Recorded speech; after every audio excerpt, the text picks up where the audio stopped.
Well, today we're taking a closer look at Calcarea acetica. You might know it as acetate of lime. Our main source here is, as often, William Boericke's Homeopathic Materia Medica, a real cornerstone text. And our goal, really, is to pull out the unique features, the very specific ways this remedy is used, sort of a shortcut to its signature. Okay. Boericke jumps right in, actually. He highlights its, quote, brilliant clinical results in inflammation of mucous membranes characterized by a membranous exudation. Right, and that phrase, membranous exudation, that's not just flavor text. It's clinically really important for this one. Okay, so what does that mean exactly? Membranous exudation. Well, it means it's not just any old inflammation. It's describing the formation of a distinct sort of film-like layer, a membrane on the surface. And that specific type of discharge, well, it points towards a very particular process that Calcarea acetica seems to target really well. It helps differentiate it, from remedies for just general inflammation or mucus. That makes sense. And that level of detail, that specificity, it's kind of what makes Boericke so fascinating to read, isn't it? Absolutely. Like if you look at the head symptoms he lists, some are surprisingly specific. Things like vertigo in open air or senses obscure while reading, and even megrim with great coldness in head and sour taste. These sound almost idiosyncratic. They do, but that's kind of the point in homeopathy. These observations, often gathered from what they call provings, where healthy people note down everything they experience, they build up a unique picture. They aren't just random oddities, they form a pattern. So a homeopath tries to match the patient's whole unique experience to the remedy's known pattern. For Calcarea acetica, these head symptoms, they might suggest a particular kind of cerebral sensitivity, maybe linked to these unusual physical sensations. So it's like finding the remedy's fingerprint.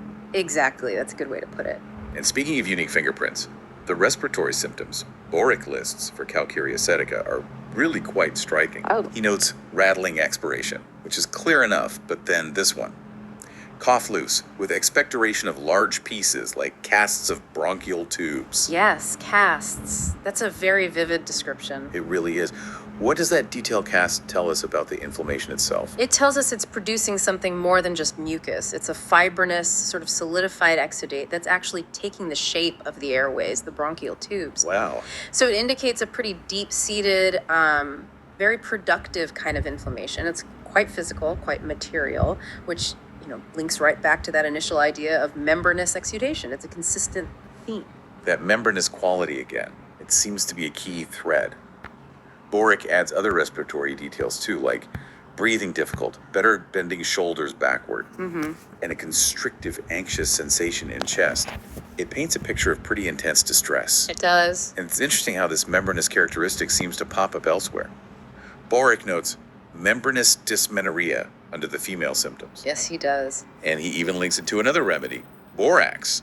What's the significance of seeing that same characteristic, that membranous tendency across different body systems? Well, that recurrence is really crucial from a homeopathic perspective. It suggests it's not just a localized issue, but perhaps a deeper constitutional tendency of the person to form these specific kinds of membranes or exudates whenever mucous membranes are significantly affected.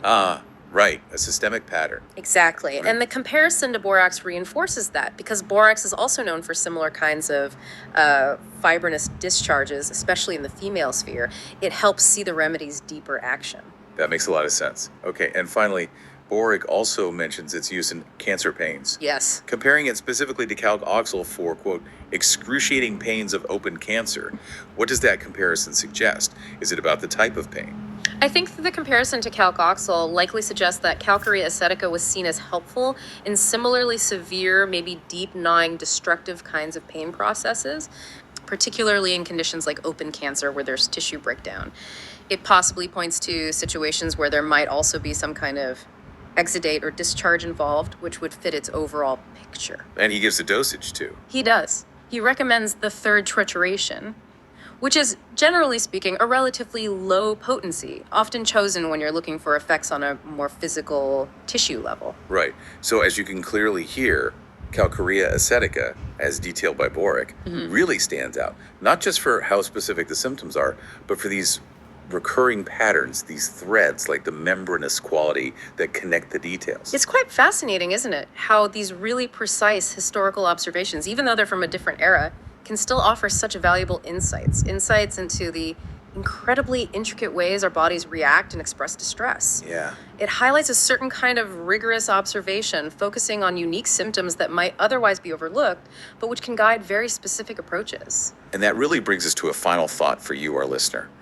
What does it mean for you personally when we uncover these incredibly precise, sometimes almost poetic descriptions of what's happening inside the body?